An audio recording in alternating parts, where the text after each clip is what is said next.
She hadn't spoken in 2 years. Not since the fire, not since her mother burned alive, not since the night Chicago's most dangerous man lost everything he loved. One word was all it took. One word to shatter an empire, a word to expose a lie 3 years buried, a word that would ignite a war and cost blood. Mama. Welcome, besties, to Black and Korean Chronicles. This is the story of how one child's first word started a war. How a stolen baby became the weapon that would bring down Chicago's Korean Mafia and a waitress became a queen. But you need to hear what happens next. Please hit that subscribe button right now. Turn on notifications. Because by the end of this story, someone dies. Someone vanishes. And nothing will ever be the same. Let me take you back. 12 hours before the word that changed everything. Before the truth exploded. Before the blood. The Onyx Room didn't host events. It hosted theater. Power performances where Chicago's underground elite came to see and be seen, to make deals that would never appear in court records, to smile with teeth while calculating who to destroy next. Aishat Stones moved through the crowd with a tray of champagne flutes, invisible in the way servers always are to people who've forgotten what it means to work. 3 years ago, she'd been a nurse. Had an apartment with actual furniture, not just a mattress on the floor. Had a future that looked like something more than surviving shift to shift. That was before the surrogacy contract. Before the lawyer with the kind smile and the paperwork that promised everything. Before 9 months of carrying a child for a couple who said they couldn't conceive, who paid her $20,000 and made her believe she was doing something beautiful. Before she woke up in a hospital bed, groggy from emergency anesthesia, and they told her the baby hadn't survived. Complications during delivery. So sorry. These things happen. Except they don't just happen. Not like that. Not with that kind of finality, that kind of convenient paperwork, that kind of immediate cremation before she could even see the body. But you don't question people with lawyers that expensive. You don't investigate when you're broken and the contract you signed had clauses you didn't understand until it was too late. You just survive. Work, move and breathe. Try not to think about the weight that used to press against your ribs, the kicks against your bladder at 3 a.m., the way you'd already started humming lullabies without realizing it. A hand grabbed her wrist. Aishat flinched, almost dropped the tray. Easy. The man smiled, but his eyes were doing calculations. Korean. Late 20s. Expensive suit that probably cost more than her monthly rent. You're new. Started last week. She kept her voice neutral, professional. Eye contact but not too much. You'll want to stay away from the private rooms tonight. Wrong place to be when the Anvil is conducting business. He released her wrist, plucked a champagne flute from her tray. Consider that friendly advice. The Anvil. Aishat had heard the name whispered by other servers, always with that particular quality of fear that comes from knowing someone can make you disappear and no one would question it. Yoon Tae-jin. The Korean syndicate's iron fist in Chicago. A man who'd allegedly killed his first rival at 16, who'd built an empire on brutality so efficient it became legend.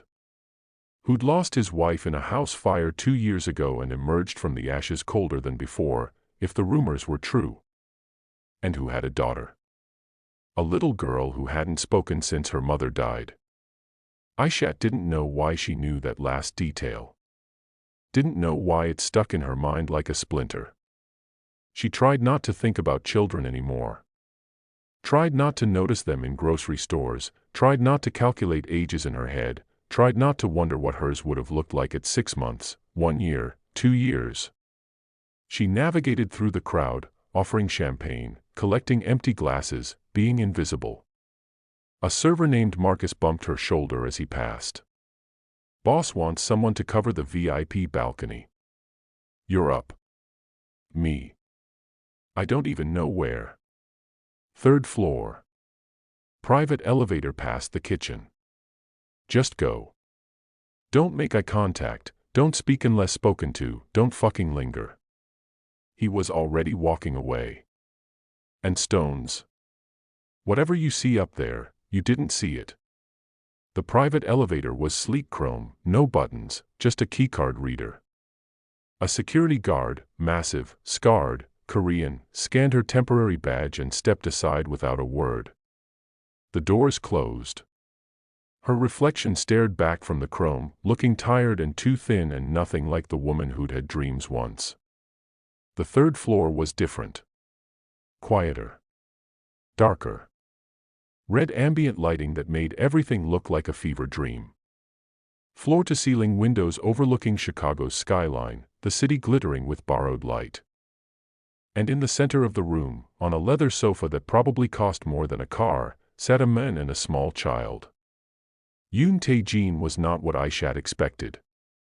She'd pictured someone brutal-looking, scarred, showing the violence in his face. Instead, he looked almost refined. Sharp suit. Perfect posture. Features that would have been handsome if they weren't so cold, so carefully empty of everything except control. But it was the child that made Aishat's breath catch. 2 years old, maybe 3. Korean. Wearing a white dress that looked like it cost more than Aishat's entire wardrobe. Dark hair in careful braids. Sitting perfectly still beside her father, hands folded in her lap, staring at nothing. Too still. Children that age don't sit still. They wiggle and fidget and explore and demand attention. Unless something's broken them. Tae-jin glanced up. His eyes were dark, flat, assessing. Champagne. Leave the bottle. Aishat set down the tray, hands steady despite the way her heart hammered. She turned to leave. The child moved. Slid off the sofa with the careful precision of someone used to being invisible. Walked toward Aishat with small, measured steps. Tae-jin's hand moved toward his jacket. Not threatening. Protective. Gia. Come back. But Gia didn't stop. She walked right up to Aishat and stared up at her with eyes that were too old, too knowing, too full of things a child shouldn't understand. And then she raised her arms. The universal gesture of every child who wants to be picked up. Aishat froze. She'd seen this child on the news 2 years ago. The fire. The mother who died. The daughter who survived but never spoke again. Trauma-induced selective mutism, the report said. Undergoing treatment. Prognosis unclear. Miss Stones. Tae-jin's voice was ice wrapped in silk. Step away from my daughter. But Gia's hands were already grabbing Aishat's uniform, pulling, insistent. And Aishat, God help her, she didn't know why, knelt down. Brought herself to eye level with this strange, silent child. Gia's hands touched Aishat's face. Small fingers exploring her cheeks, her jaw, her forehead. The way a blind person might, trying to recognize someone by touch alone. Gia. Tae-jin was standing now. His voice hadn't risen but the temperature in the room dropped 20 degrees. Now. Gia's mouth opened. For the first time in 2 years, Gia Yoon spoke. One word. Clear. Certain. Loud enough that every person in that private room heard it. Mama. The world stopped. Aishat couldn't breathe. Couldn't think. Couldn't process the impossible thing that just happened. Because that wasn't possible. This child wasn't hers. Hers had died 3 years ago. Hers had been cremated before she could hold her. Hers was gone. Except. She was staring into Gia's face and seeing her own eyes staring back. Her own nose. Her own mouth. Features that couldn't be coincidence, couldn't be imagination, couldn't be anything except. Mama, Gia said again. And smiled. Actually smiled. The gun was in Tae-jin's hand before Aishat could blink.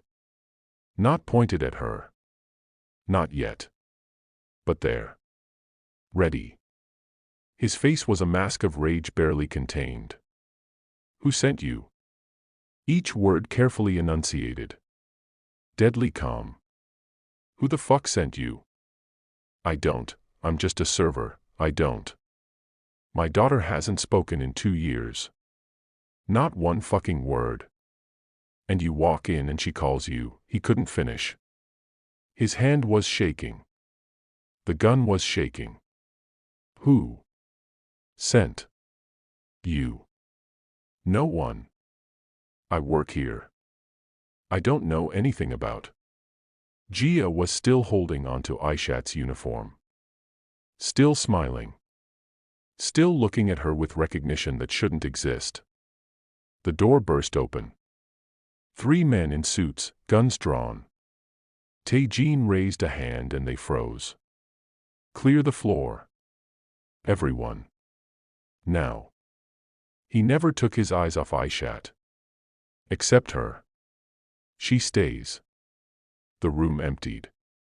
Aishat remained kneeling, Gia's hands in hers, a gun pointed in her general direction, and her entire world fracturing into pieces she couldn't put back together.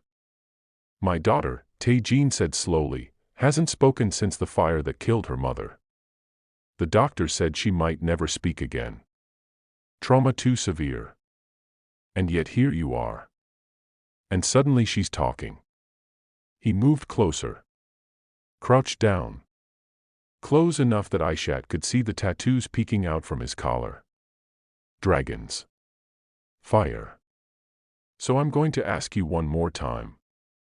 And depending on your answer, you either walk out of here alive, or you don't walk out at all.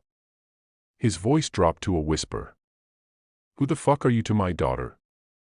Aishat looked at Gia. At those eyes that were somehow hers. At that smile that broke her heart and put it back together wrong. I don't know, she whispered. But I think she might be mine. The gun lowered. Slowly. Tae-jin's face showed the first crack in its composure. Explain, he said. Right now. Everything. Or I bury you where no one will ever find the body.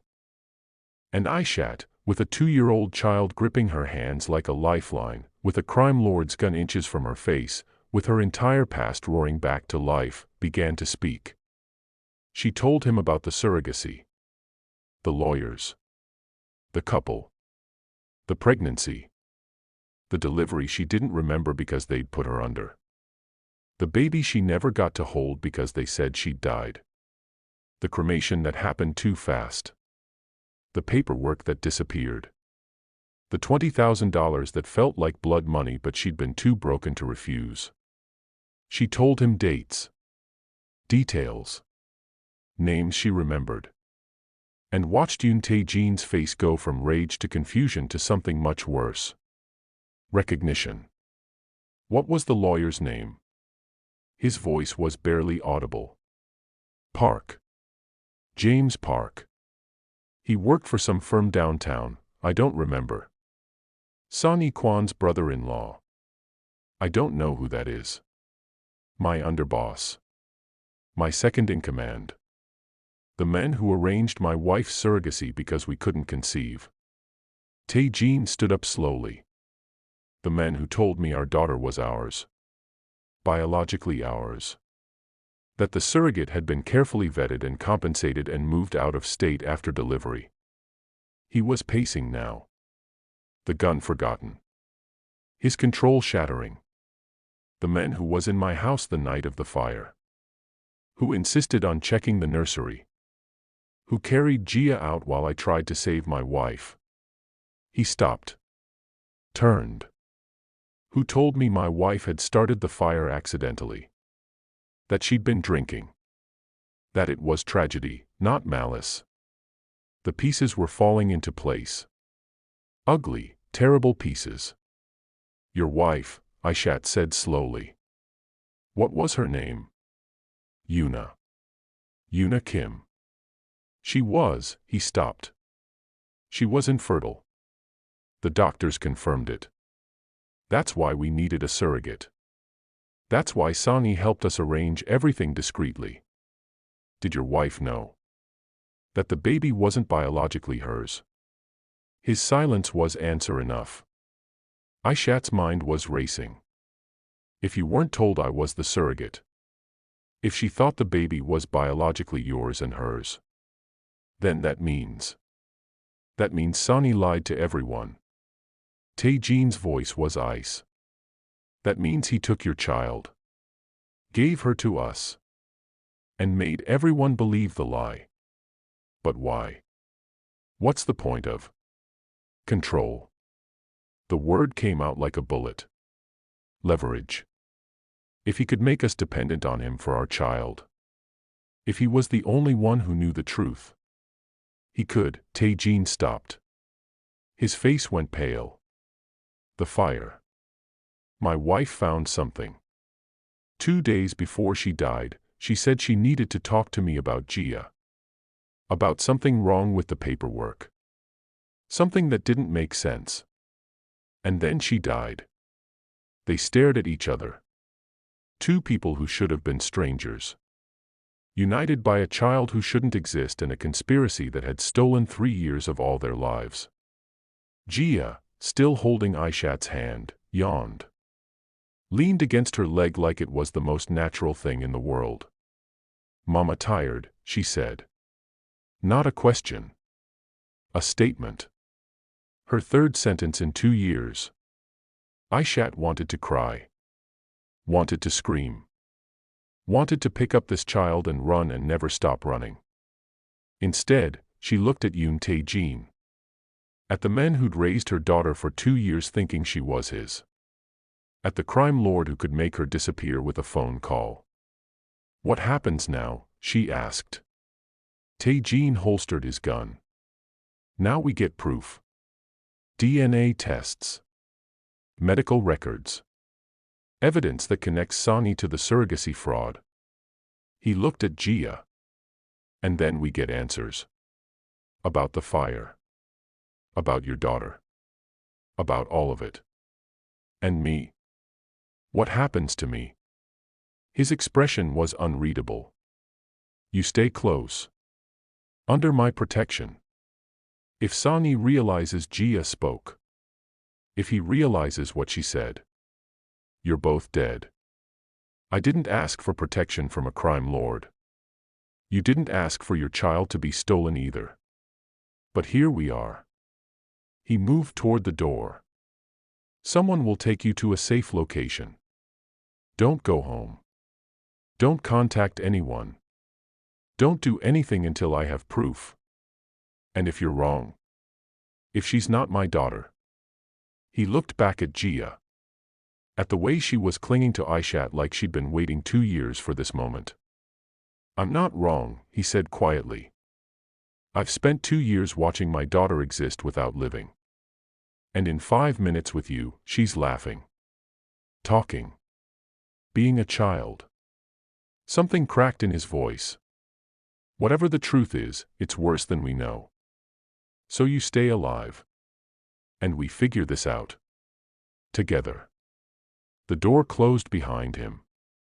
Aishat was left alone with a child who called her mama. With a truth that couldn't exist but did. With a future that had just collapsed into something unrecognizable. Gia tugged her hand. Home now. I don't know where home is anymore, baby. Home is mama. Said with the absolute certainty only a 2-year-old could have. And Aishat, for the first time in 3 years, let herself cry. 48 hours. That's how long it takes for DNA results to process. 48 hours for the truth to become undeniable. But some truths don't wait for paperwork. The safe house wasn't what Aishat expected. She'd pictured something dark and hidden, a warehouse maybe, concrete and shadows. Instead, Tae-jin had brought them to a penthouse in the Gold Coast. Floor-to-ceiling windows overlooking Lake Michigan. Furniture that cost more than she'd made in 5 years. Art on the walls that belonged in museums. Gia was asleep in the master bedroom, finally. She'd cried when they tried to separate her from Aishat. Had screamed, actually screamed, after 2 years of silence, when Tae-jin suggested Aishat sleep in a different room. So now Aishat sat on a leather sofa worth more than her life, wearing borrowed clothes, watching the sun rise over a city that felt completely foreign. Tae-jin emerged from his office. He'd changed out of the tuxedo into dark slacks and a black shirt, sleeves rolled up. The tattoos on his forearms were more visible now. Dragons breathing fire up toward his shoulders. Cherry blossoms falling down toward his wrists. Beautiful and violent. Like everything about him. Coffee, he offered. I don't think caffeine is my problem right now. He poured 2 cups anyway. Brought her one. Sat across from her, maintaining distance. Professional. Careful. Tell me about the surrogacy again, he said. Everything. Start to finish. Aishat closed her eyes. She'd told this story once already. Telling it again felt like reopening a wound that never healed right. I was 26. Working as a nurse at Northwestern Memorial. Good job. Decent money. But my mom was sick. Stage 4 breast cancer. The treatments weren't covered by insurance. We needed money. A lot of money. Fast. She sipped the coffee. It was perfect. Of course it was. There was an ad. Clinical trial for surrogate mothers. $50,000. I called. They said the trial was full, but they had a private client. A couple who couldn't conceive. They'd pay $20,000. Half up front, half after delivery. You met them. Once. At a lawyer's office downtown. The husband was Korean American. The wife was white. They seemed nice. Nervous. She cried when she thanked me. Said I was giving them the miracle they'd prayed for. Aishat's hands were shaking. She set down the coffee. The pregnancy was normal. They paid for everything. Medical care. Vitamins. Even sent me gift baskets with stupid inspirational quotes about the beauty of motherhood. Her voice cracked. I told myself not to get attached. That this baby wasn't mine. That I was just carrying her. For someone else. But you did get attached. She kicked at 3 in the morning. Always. Like clockwork. I'd put my hand on my stomach and feel her moving and I'd. She couldn't finish. Tae-jin waited. Patient. Not pushing. I went into labor early. 37 weeks. They rushed me to a private clinic, not the hospital. The lawyer was there. He said it was better this way. More discreet. I was scared, but he said everything was fine. They had a full medical team. The couple was on their way. The memories were jagged. Painful. They gave me something for the pain. Strong. Too strong. I remember the contractions. Remember screaming. Then nothing. When I woke up, it was over. They told you the baby died. The lawyer did. James Park. He sat beside my bed and held my hand and said there were complications during delivery. That they'd done everything they could. That the baby hadn't survived. Aishat's voice was hollow. He gave me an envelope. $10,000. Said the couple was devastated but wanted me to have the full payment anyway. For my pain. For my loss. And you believed him. What choice did I have? I was alone in a clinic I'd never been to before. No records. No witnesses. Just his word and a death certificate he said would be filed. She looked at Tae-jin. You don't question people with that much power when you have none. Tae-jin's jaw was tight. What happened after? I left. Went home. Buried myself in work. Tried to pretend those 9 months never happened. She laughed bitterly. But my body remembered. My breasts leaked milk for weeks. I'd wake up at 3 in the morning expecting kicks that never came. I'd see pregnant women in the grocery store and have to leave before I broke down. And your mother? Died 6 months later. The money I got wasn't enough for the treatments. Wasn't enough for anything except funeral costs and debt. Aishat wiped her eyes. So I lost everything. My baby. My mother. My career. I couldn't work as a nurse anymore. Couldn't be around newborns without falling apart. So I became this. A server. Invisible. Nothing. Tae-jin was quiet for a long time. Then, 3 years ago, my wife and I were told we couldn't have children. Her fallopian tubes were scarred. Multiple miscarriages had damaged her uterus. The doctor said surrogacy was our only option. He stood. Walked to the windows. Stared out at Chicago waking up. Sonny offered to help. Said his brother-in-law worked with a reputable agency. That everything would be handled discreetly. We'd never have to meet the surrogate. Never have to worry about complications. You mean me wanting to keep the baby? Yes. No apology in his voice. Just fact. Yoona was desperate. We both were. So we agreed. Paid $100,000. They said they found a perfect candidate. Young. Healthy. Background checked. Did they show you pictures? Medical records? Everything was redacted. For privacy, they said. All we knew was that you, the surrogate, was in good health and the pregnancy was progressing normally. He turned to face her. 9 months later, they called. Said you'd gone into labor. We rushed to the clinic. But when we got there, you were already gone. They said you'd delivered and left immediately. Wanted no contact. Aishat stood. That's a lie. I was unconscious for hours. I didn't leave until the next day. I know that now. But then. All I knew was that we had a daughter. Healthy. Beautiful. Ours. His voice softened. Yoona held her and cried. Said she was perfect. That God had finally answered our prayers. And you never questioned it. Never wondered why the surrogate vanished so quickly. Why would I? We had what we wanted. A child. A family. He paused. Or so I thought. His phone buzzed. He looked at it. His expression went cold. The preliminary DNA results are in. Aishat's heart stopped. Already.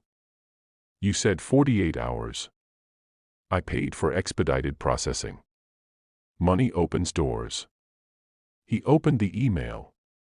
Read silently. His face showed nothing. Well. Aishat couldn't breathe.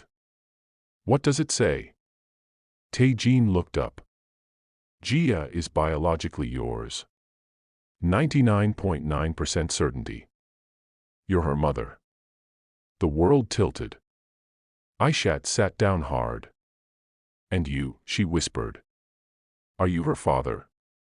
Yes. The test compared my DNA to hers. I'm her biological father. He set down the phone. Which means Sonny didn't just steal your baby. He stole mine too. I don't understand. If you're the father, then how? In vitro fertilization. That's what they told us. That they'd use my sperm and Yoona's eggs and implant in the surrogate. His voice was ice. But they lied. They used your egg. Created our daughter. And then made everyone believe different lies. Aishat's mind was spinning. Why? What's the point of control? Leverage. If Sonny was the only one who knew the truth, he could. Tae-jin stopped. Pulled out his phone again. Scrolled through something. There. 3 years ago. The week after Gia was born. Sonny was promoted to underboss. Given control of our drug operations. Access to accounts he'd never had before. You think he used Gia as leverage to get promoted? I think he orchestrated everything. The surrogacy fraud. The lies to both of us. And when Yuna started asking questions, he trailed off. The fire. The fire. They sat in heavy silence. I need to show you something, Tae-jin said. He pulled up security footage on his laptop. This is from my house. 2 years ago. The night of the fire. Visual, grainy security camera footage. A luxury home. Nighttime. The footage showed a woman, Yuna, in a home office. Papers spread across the desk. She was on the phone. Agitated. Pointing at documents. She found something, Aishat said. She found the original surrogacy contract. The real one. With your name on it. Tae-jin fast-forwarded. Watch. A man entered the office. Korean. 40s. Expensive suit. Sonny, Tae-jin said. The footage had no audio. But body language told the story. Yuna showing him papers. Sonny trying to calm her down. Yuna backing away. Sonny following. Grabbing her arm. She pulled free. Ran.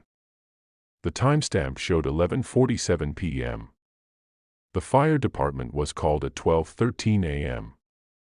26 minutes, Aishat whispered. What happened in those 26 minutes? Tae-jin closed the laptop. That's what I'm going to find out. You think he killed her? Started the fire. I think my wife found out the truth about our daughter. Confronted the men who'd lied to us. And he made sure she could never tell anyone. His voice was raw. And I've spent 2 years calling it an accident. Letting him walk free. Trusting him. Aishat thought about Gia. About the silent, traumatized child who'd watched her mother die. Who'd been raised by a man who didn't know she was stolen. Who'd recognized Aishat on some level that had nothing to do with memory and everything to do with biology. What do we do now? Tae-jin's expression went cold. The crime lord returning. The men who'd built an empire on calculated violence. Now we make Sonny confess. We get evidence. We find out exactly what he did and who helped him. He looked at her. And then we make him pay. I want to be there. When you confront him. Absolutely not. You're staying here with Gia. Under protection. Like hell I am. That's my daughter. My stolen child. I have every right. You have the right to stay alive. Which you won't be if Sonny realizes you're a threat. Tae-jin moved closer. Listen to me. This man orchestrated a multi-year conspiracy. Stole a child. Likely committed murder. He's not going to confess because we ask nicely. And he's not going to let witnesses live. Then what? You kill him. That makes you a murderer too. I've been a murderer for 20 years. One more body won't change anything. The casual way he said it made Aishat's blood run cold. I'm not letting you become that for me. For Gia. I already am that. The only question is whether you can live with it. They stared at each other. Two people bound by a child neither of them had chosen to create together. By lies that had shaped 3 years of their lives. By a future that was rushing toward them like a freight train. The bedroom door opened. Gia padded out, rubbing her eyes. Saw Aishat. Smiled. Mama. Like it was the most natural word in the world. Aishat opened her arms. Gia climbed into her lap. Settled against her chest like she'd done it 1,000 times. Tae-jin watched them. Something shifting in his expression. Vulnerability breaking through the ice. We need to talk about what happens after, he said quietly. When this is over. When Sonny is dealt with. What happens to Gia? What do you mean? I mean she's biologically both of ours. Legally, she's mine. You have no parental rights. No custody. No claim except biology. He paused. But she chose you. Called you mama. Hasn't let you out of her sight since the gala. Are you asking me what I want? I'm telling you what I'm offering. He knelt down. I level with both of them. Marry me. Aishat stared. What? A legal marriage. Makes you Gia's legal parent. Gives you protection. Gives her both of us instead of making her choose. His voice was steady. Businesslike. It's not about romance. It's about strategy. Survival. You're insane. I'm practical. Sonny won't stop with a confession. He'll come after all of us. But if you're my wife, you're under my protection. Untouchable. And Gia gets both her parents instead of losing one. I don't even know you. You know I'm her father. You know I'll kill anyone who tries to hurt her. And you know she needs both of us. He looked at Gia. Don't you? Gia nodded. Mama and Papa. Family. Aishat wanted to argue. Wanted to say this was crazy, impossible, wrong. But she looked at Gia. At her daughter. The child she'd mourned for 3 years. The child who'd been stolen and traumatized and was finally, impossibly, home. Okay, she whispered. Okay. Tae-jin stood. I'll have the papers drawn up. We'll do it quietly. Privately. After we deal with Sonny. And what if he kills us first? Then Gia goes to my sister in Seoul. I've already arranged it. She'll be safe. Loved. Protected. He moved toward the office. But that's not going to happen. Because I don't lose. Ever. He closed the door. Aishat held Gia tighter. Wondered what the hell she'd just agreed to. Wondered if marriage to a crime lord was better or worse than losing her daughter again. Wondered if she'd survive long enough to find out. The warehouse district near the Chicago River was neutral ground. Where disputes got settled without police interference. Where blood could be spilled and washed away by morning. Where men like Sonny Kwan felt safe because they'd spilled blood here before. Tae-jin arrived with 4 men. Not his full crew. Not an army. Just enough to make a point without starting a war. Sonny was already there. Standing in the center of the empty warehouse, expensive coat beaded with rain, flanked by 6 of his own soldiers. He smiled when he saw Tae-jin approach. You wanted to talk, Sonny said in Korean. So talk. In English, Tae-jin replied. I want everyone to understand what you've done. Sonny's smile faltered. What I've done? I've served you loyally for 15 years. Built your empire. Expanded territories. Made you millions. You stole my daughter. The warehouse went silent except for the rain hammering the metal roof. Sonny's face remained neutral but his eyes calculated. I have no idea what. Aishat Stones. 26 years old. Surrogate mother 3 years ago. You paid her $20,000 to carry a child for a client who didn't exist. Then you told her the baby died. Gave her falsified death certificates. And delivered the child to me and my wife. You're not making sense. DNA doesn't lie, Sonny. I had it tested. Gia is biologically mine. But her mother isn't Yuna. It's Aishat. The surrogate you made disappear. Tae-jin pulled out his phone. Showed the DNA results. You orchestrated the entire fraud. Created a child using my genetic material and hers. And then you made both of us believe different lies. Sonny's expression shifted. The friendly mask cracking. Something colder underneath. Even if that were true, and I'm not saying it is, why would I do something so elaborate? Because Yuna couldn't have children. Because you knew I'd do anything for a heir. And because you wanted leverage. Tae-jin stepped closer.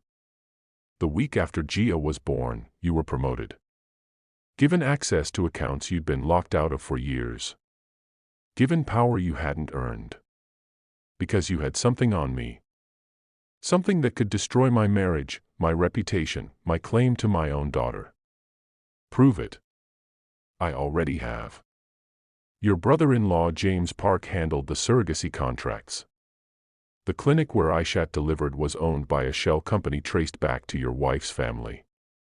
The falsified death certificate has your signature on the witness line. Tae-jin's voice dropped to a whisper. And the fire that killed Yuna. Security footage shows you in my house that night. Shows you arguing with her. Shows you leaving 20 minutes before the fire started. Sonny's hand moved toward his jacket. Every gun in the warehouse was drawn. Pointed. Ready.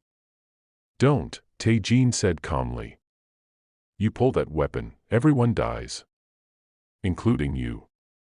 Sonny froze. His face twisted with rage and something else. Desperation. You have no idea what you're talking about. Yuna's death was an accident. Then explain the accelerant found in the master bedroom. Explain why the fire started in 3 locations simultaneously. Explain why you called the fire department but waited 26 minutes before making that call. Tae-jin's voice was ice. You killed my wife because she found out about the surrogacy fraud. Because she was going to expose you. And you burned her alive to cover your tracks. She was going to ruin everything. Sonny's composure shattered. She found the real contracts. Found Aishat's name. Was going to tell you. Going to take Gia and run. She was going to destroy the family. The confession hung in the air like smoke. Tae-jin's expression didn't change. So you murdered her. I protected the empire. Protected you from the truth that would have destroyed your marriage. Yuna would have left you. Taken Gia. You would have lost everything. Sonny was breathing hard now. I did it for you. For the syndicate. For yourself. Tae-jin raised his gun. You did it because you're a coward who couldn't earn power legitimately. So you stole a child. Murdered my wife. And made me an accomplice to raising a daughter built on lies. Wait. The gunshot was loud in the enclosed space. Sonny fell. Not dead. Tae-jin had aimed for the shoulder. Painful but not fatal. Not yet. Where is Aishat's medical file? The real one. The one that proves what you did. Sonny clutched his shoulder, blood seeping through his fingers. Go to hell. Tae-jin shot his other shoulder. Sonny screamed. The file. Now. Or the next bullet goes through your spine and you spend the rest of your life paralyzed in a cell. Safe in my office, downtown. Sonny gasped. Code 7-3-9-2. Tae-jin looked at one of his men. Go. Get it. Bring it back here. The men left. They waited in silence. Sonny bleeding. Tae-jin watching him like a predator watches wounded prey. 15 minutes later, the men returned. Handed Tae-jin a thick manila folder. Tae-jin flipped through it. Medical records. Surrogacy contracts. Payment receipts. Everything documented. Everything proving the fraud. And at the bottom, a handwritten note in Yuna's handwriting. If you're reading this, I'm already dead. Sonny knows I found out. Knows I'm going to tell Tae-jin everything. If something happens to me, it wasn't an accident. Make him pay. Protect our daughter. Tell her I loved her. Tae-jin's hand trembled. Just slightly. The only crack in his composure. You knew she wrote this. Knew she'd figured it out. And you killed her anyway. She gave me no choice. There's always a choice. Tae-jin raised the gun again. You chose murder. Chose betrayal. Chose to make my daughter watch her mother burn.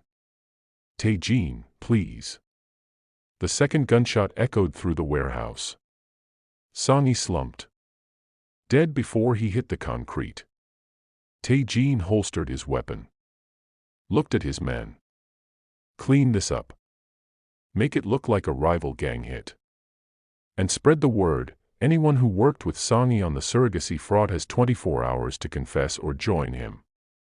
He walked out into the rain. Didn't look back. The door opened. Tae-jin entered. Soaked from the rain. Blood on his shirt. Expression empty. It's done, he said. Aishat stood. Did he confess? Everything. The surrogacy fraud. The fire.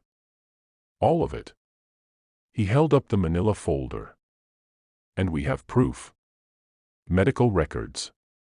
Yuna's testimony. Everything we need. So it's over. No. Tae-jin's jaw tightened. Sonny had partners. People who helped with the fraud. They know you exist now. Know you're a threat. They'll come after you. After Gia. Then what do? We make you untouchable. He pulled out a small box. Opened it. Inside was a ring. Simple. Elegant. Deadly serious. We get married. Tomorrow. Make it legal. Make you my wife and Gia's legal mother. And then anyone who comes after you comes after me. Aishat stared at the ring. At this man who just committed murder for her. For their daughter. At the future that was barreling toward her like a runaway train. Tomorrow, she agreed. The bedroom door creaked open. Gia stood there, rubbing her eyes. Papa home. It was the first time she'd called him that. Papa. Not just to Aishat, but to his face. Tae-jin's expression cracked. He knelt down. I'm home, little one. Gia ran to him. Threw her arms around his neck. You're wet. I know. I'm sorry. It's okay. She pulled back. Looked at Aishat. Mama and Papa both home now. Family. Yes, Tae-jin said quietly. Family. Aishat watched them. Father and daughter. Killer and innocent. The two parts of Gia's world that should have been separate but were now irrevocably intertwined. Her phone buzzed. Unknown number. A text message. Sonny wasn't working alone. We know where you are. We know what you took. Give us the files or we take the child. Her blood went cold. She showed Tae-jin the message. His expression went lethal. They're bluffing. No one knows this location except. The windows exploded. Glass everywhere. Gunfire. Men in tactical gear rappelling down from the roof. Tae-jin grabbed Jia, threw Aishat toward the safe room. Go. Now. But Aishat couldn't move. Couldn't process. Couldn't do anything except watch as armed men poured into the penthouse. One of them grabbed her. Dragged her toward the broken window. No. Tae-jin fired. The men went down. But 3 more took his place. Jia was screaming. Actually screaming. The sound cutting through the chaos like a knife. One of the attackers reached for her. Tae-jin put 2 bullets in his chest. But more kept coming. Too many. Overwhelming. They were losing. Aishat fought. Kicked. Bit. Did everything she could. But she wasn't trained for this. Wasn't prepared for combat with professional soldiers. A fist connected with her jaw. She went down. Through blurred vision, she saw them taking Jia. Saw her daughter reaching for her. Screaming for Mama. Screaming for Papa. Saw Tae-jin fighting like a demon. Killing 3 men. 4. 5. But they kept coming. And then they were gone. Out the window. Up the ropes. Disappearing into the Chicago night with a screaming child. The silence after was worse than the gunfire. Tae-jin stood among the bodies. Blood everywhere. His. Theirs. Didn't matter. Aishat crawled to her feet. They took her. They took Jia. I know. His voice was hollow. We have to call someone, the police, we have to. The police can't help with this. He pulled out his phone. Made a call. Spoke in rapid Korean. Hung up. They left a tracking signature. Amateur mistake. My people are following them now. Where are they taking her? Rooftop. 2 blocks away. They want to negotiate. Exchange the files for Jia. Then give them the files. If I give them the files, they have no reason to keep any of us alive. The files are evidence. Evidence that implicates powerful people. They'll take them, kill Jia to tie up loose ends, and disappear. Aishat's world was spinning. Then what? Then we go get our daughter. He checked his weapons. Reloaded. His expression was death itself. And we kill everyone who touched her. Tae-jin and Aishat emerged from the stairwell. Hands raised. Unarmed. Or appearing to be. The men holding Jia smiled. The files. Now. Or I put a bullet in her head and throw her off this building. Let her go first, Tae-jin said calmly. You think I'm stupid? I think you're dead either way. Question is whether you take an innocent child with you. The man's grip on Jia tightened. She whimpered. Eyes locked on Aishat. Mama, she whispered. Terrified. Traumatized again. Aishat's heart shattered. Please. She's just a baby. She didn't do anything wrong. Her existence is wrong. She's evidence. And evidence gets eliminated. Tae-jin's hand moved. Lightning fast. A knife appeared. Flew through the air. Embedded itself in the man's throat. He dropped. Jia fell. Straight toward the edge of the building. Aishat didn't think. Just moved. Dove. Caught Jia's dress just as she went over the edge. The weight pulled them both down. Aishat's other hand caught the ledge. Barely. Her fingers screaming. Her shoulder dislocating from the sudden weight. Jia dangled below her. Crying. Holding onto Aishat's arm with small, desperate hands. Mama. Mama. I've got you, baby. I've got you. Don't let go. Tae-jin was there, grabbing Aishat's arm, pulling, hauling them both up and over the edge. They collapsed on the rooftop, Gia between them, all three gasping. Alive. Gia threw her arms around both of them. Mama saved me. Papa saved me. Family saved me. Aishat was crying, holding her daughter. Her miracle. Her stolen, impossible, beautiful daughter. Tae-jin wrapped his arms around both of them, protected them with his body, his face buried in Aishat's hair. "I'm sorry," he whispered. "I'm so sorry. I should have protected you better. Should have seen this coming. Should have. You saved us. Both of us." Aishat looked at him. Really looked at him. This killer. This crime lord. This man who'd just thrown himself between her daughter and death. "You saved us." Sirens in the distance. Police. Fire trucks. Someone had heard the gunfire.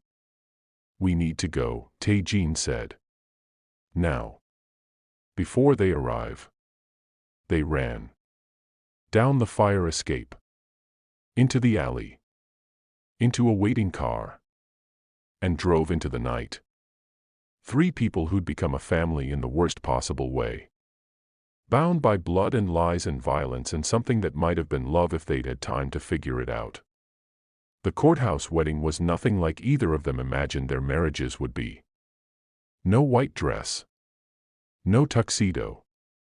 No family. No friends.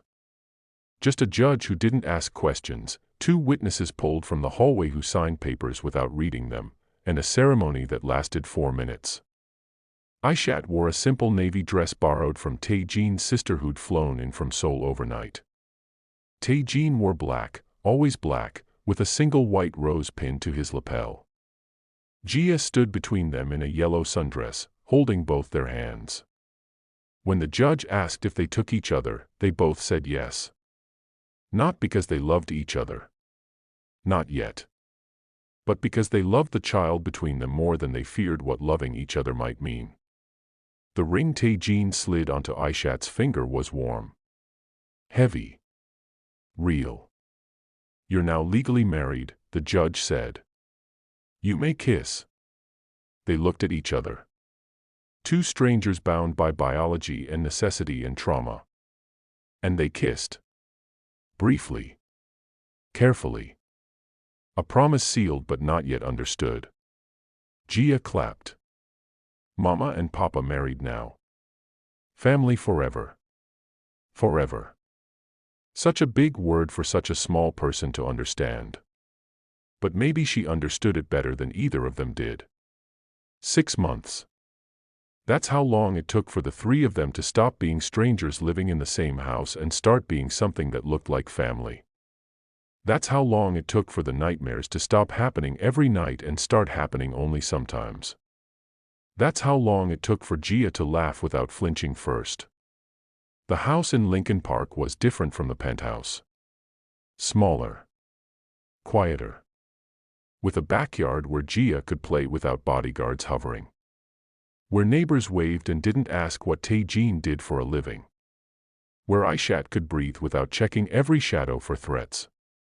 Tae-jin had stepped back from active operations. Let others handle the daily violence.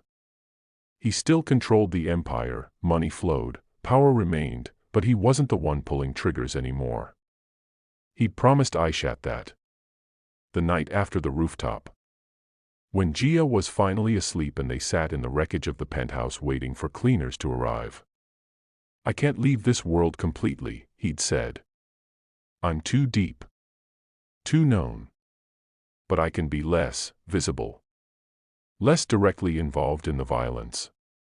Can you really do that? Just step back. For her." He'd looked at Gia sleeping between them. "Yes. For both of you."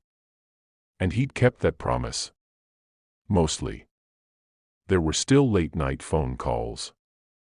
Still meetings in restaurants where men in expensive suits discuss things that would never appear in contracts. Still moments when Aishat saw the cold calculation return to his eyes and remembered exactly who she'd married. But there were also mornings. Mornings where Tae-jin made breakfast, poorly, burning the eggs, making Gia giggle, and tried to braid Gia's hair with YouTube tutorials playing on his phone. Mornings where Aishat caught him reading bedtime stories at 7 a.m. because Gia insisted and he couldn't say no to her. Mornings where he looked at Aishat over coffee and his expression was something softer than she'd seen before. Not quite love. Not yet. But the possibility of it. The foundation being built one day at a time. Gia's voice had returned fully. Not overnight. Gradually. Like a flower opening one petal at a time. First it was single words. Mama. Papa. Hungry. Sleepy. Yes. No. Then phrases. I want juice. Read story. Play outside. Then sentences. Mama, can we go to the park? Papa, you're silly. I love you both. And finally, stories. Gia telling them about her dreams, about the dog she saw on the street, about how she wanted to be a doctor when she grew up so she could fix people who are broken like me. The trauma therapist said it was remarkable progress. That children who'd experienced what Gia had rarely recovered this completely, this quickly. But Aishat knew the truth. Gia hadn't recovered in spite of the trauma. She'd recovered because she'd found what she'd been missing. Her mother. Her father. Both of them. Together. The pieces she'd needed to feel whole. Smells good, Tae-jin said. He kissed Gia's head. Then, hesitating for just a moment, kissed Aishat's cheek. She froze. Not from fear. From surprise. They'd been married 6 months. Lived together. Raised a child together. But they'd maintained careful distance. Separate bedrooms. Polite boundaries. A marriage that was real on paper but still negotiating what real meant in practice. This was new. Sorry, Tae-jin said, pulling back. I should've. No. Aishat caught his hand. It's okay. It's nice. Their eyes met. Something passed between them. Understanding maybe. Or permission. Or just exhaustion from pretending they were only partners in parenting and not two people who'd been through hell together and come out holding each other's hands. Mama and Papa kissing. Gia announced delightedly. Like in movies. We're not kissing, Aishat said quickly. You should, Gia said matter-of-factly. Married people kiss. I saw it on TV. Tae-jin laughed. Actually laughed. The sound was rare and beautiful and made him look younger than Aishat had ever seen him. She has a point, he said. She's 4 years old. 4-year-olds are very wise. You're ridiculous. I'm learning. He squeezed her hand. We both are. Dinner was chaos. Gia talked non-stop about her day at preschool, about the friends she'd made, about the picture she'd painted that was the most beautiful painting ever in the whole world. After, they did dishes together. Tae-jin washing, Aishat drying. Gia singing off-key in the living room, playing with her dolls. This is nice, Aishat said quietly. Normal. We're not normal people. No. But we can pretend. For her. Is that what we're doing? Pretending. Aishat looked at him. Really looked at him. This man who'd killed for her. Who'd changed his entire life for their daughter. Who'd given her protection and safety and a future when she'd had none. I don't know, she admitted. What are we doing? Surviving. Together. He set down the dish. Building something that looks like a family. Hoping it becomes real. And if it does, then maybe we're the luckiest people in Chicago. Or the most foolish. He dried his hands. Either way, I'm not letting go. Of Gia. Of you. Of this. Even if it's messy. Especially because it's messy. Perfect things break easily. Messy things. He smiled. Messy things survive. Gia's eyes were heavy. Fighting sleep but losing the battle. Mama, she said sleepily. Yes, baby. You won't leave again, right? Like before. Aishat's throat tightened. Gia didn't remember the surrogacy. Didn't remember being taken. But somewhere deep in her subconscious, the fear remained. The fear of abandonment. Of losing the people she loved. Never, Aishat said firmly. I'm never leaving you. Ever. Promise. Promise. Papa too. Tae-jin stroked Gia's hair. I'm not going anywhere. You're stuck with me forever. Good. Gia yawned. Because I love you. Both of you. So much. We love you too, they said together. Gia smiled. Closed her eyes. Within seconds, she was asleep. They sat there for a long time. Watching her breathe. Watching her dream. Two people who'd become parents in the most broken, impossible way. Who'd built a family from lies and violence and trauma.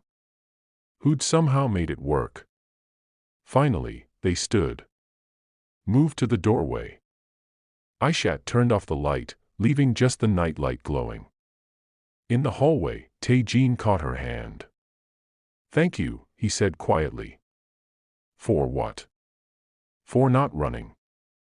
When you found out the truth. When things got dangerous. When I gave you every reason to take Gia and disappear. He paused. You stayed. You fought. You chose this. Chose us. I chose her. Our daughter. And me. Did you choose me too? Aishat looked up at him. At this complicated, dangerous, surprisingly gentleman. At the father of her child. At the husband she'd married out of necessity who'd become something more without either of them planning it. I'm still choosing, she said honestly. Every day. Choosing to trust you. Choosing to build this with you. Choosing to believe that people who start as strangers can become something more. Something more, he repeated. I like that. He kissed her. Not the careful peck from the wedding. Not the hesitant cheek kiss from earlier. But real. Deep. Full of 6 months of tension and possibility and emotions neither of them had known how to name. When they pulled apart, Aishat was breathless. Was that okay? Tae-jin asked. Yeah, she whispered. That was okay. Good. Because I've wanted to do that for a while. How long is a while? Since you saved Gia on the rooftop. Since I saw you fight for her without hesitation. Since I realized that the woman I'd married was stronger than anyone I'd ever met. He traced her jaw with his thumb. Maybe even before that. We barely knew each other then. I know. But something in me recognized something in you. Like Gia did. Like we were all meant to find each other, no matter how broken the path was getting there. Aishat leaned against his chest. Let him hold her. Let herself feel safe in a way she hadn't felt since before the surrogacy, before the lies, before everything fell apart. What happens now? She asked. Now we keep going. Keep building. Keep being messy and imperfect and figuring it out as we go. And the danger? The threats? The people who still want us dead? They'll come. Eventually. Someone always does. He held her tighter. But they'll find something different than they expect. Not a crime lord and his trophy wife. Not a stolen child and her captors. But a family. A real family. And families. He smiled. Families fight back. The therapist said Gia's progress was remarkable. Full sentences. Complex thoughts. No more nightmares. She'd say the child had healed. Tae-jin stepped back from the violence but never let go of the power. He was still the Anvil. Still the men who'd built an empire. But now he had something to protect that mattered more than territory. Aishat returned to nursing. Not at a major hospital where questions would be asked. But in places where people needed help and didn't care about her past. She was healing too. Piece by piece. And every night, they had dinner together. Told stories. Laughed. Built memories that would replace the trauma. Built a foundation strong enough to hold them all. She picked up. Hello. Silence. Then breathing. Then a voice she hadn't heard in 3 years. Aishat. It's me. It's James Park. Sonny's brother-in-law. The lawyer who handled your surrogacy. Her blood went cold. How did you get this number? I've been in hiding. Since Sonny died. I knew I was next. But I have information. About others involved in the fraud. About people who are still looking for Gia. About, his voice cracked. Please. I want to make this right. I want to testify. I want to help you protect your daughter before they come for her again. Who's they? The people who funded the operation. The ones who wanted children for other purposes. Gia wasn't the only one. There are others. Stolen babies given to powerful people. A whole network. He was crying now. I'm so sorry. I'm so sorry for what I helped do. But I can make it right. I can help you stop them. Aishat looked at Tae-jin. He'd heard the whole thing on speaker. His expression was unreadable. Then he nodded. Where are you? Aishat asked. I'll text you an address. Come alone. Both of you. No security. They're watching. If they see your people, they'll kill me and disappear. And you'll never know who else is out there. Who else is hunting your daughter? The line went dead. Tae-jin and Aishat stared at each other. It's a trap, he said. Probably. We should send someone else. Get intel. Be smart about this. He said there are others. Other children. Other families. Not our problem. Yes, it is. Because we know. And if we do nothing, those children stay stolen. Those families stay broken. Aishat stood. Gia was one of many. If we can stop them, save even one other child from what she went through. It could cost you your life. Cost me mine. Leave Gia alone. Or it could end this. Completely. Make her safe. Make all of them safe. They were quiet for a long time. Finally, Tae-jin nodded. We go together. But we go prepared. And if it's a trap, we fight our way out. Like we always do. Like we always do, Aishat agreed. Whatever happens tomorrow, Aishat whispered, she needs to know we love her. That we chose her. That we'd do anything to keep her safe. She knows. But if we don't come back, we will. Tae-jin wrapped his arm around her waist. We didn't survive everything we survived to die now. We're messy. We're broken. We're imperfect. He kissed her temple. But we're survivors. All 3 of us. And survivors don't quit. Aishat leaned into him. When did you become an optimist? When I realized I had something worth being optimistic about. They stood there. Two people who'd started as strangers. Who'd become parents. Partners. Something that looked like love even if they were still figuring out how to say it. Tomorrow would bring danger.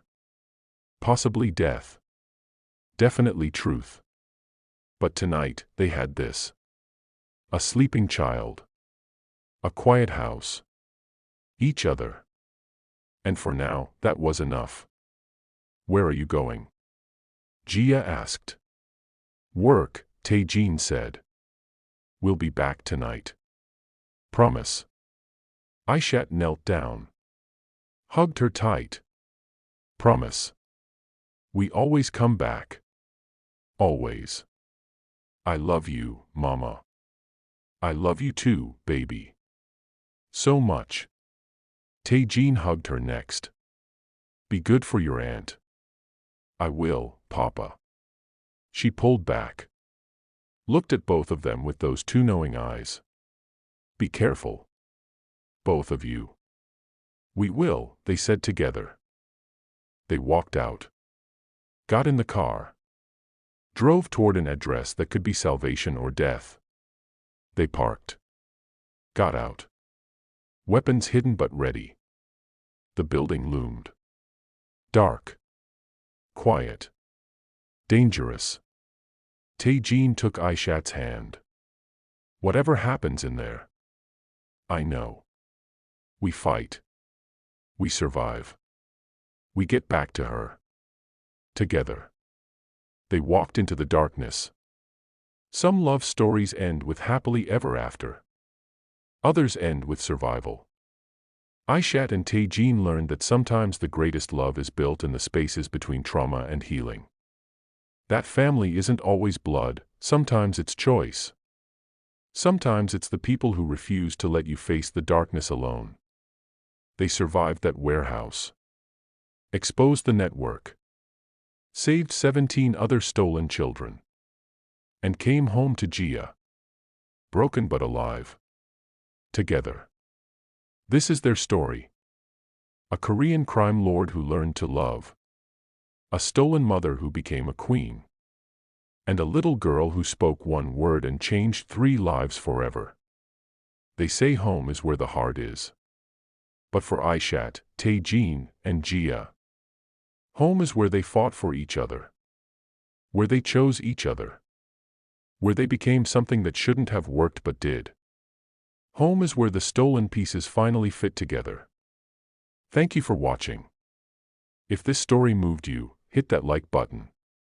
Subscribe for more Afro-Korean storytelling. And comment below, would you fight for a child who wasn't biologically yours? Would you build a family from broken pieces? Share this with someone who needs to hear that families are built, not just born. Until next time. See you in the next story.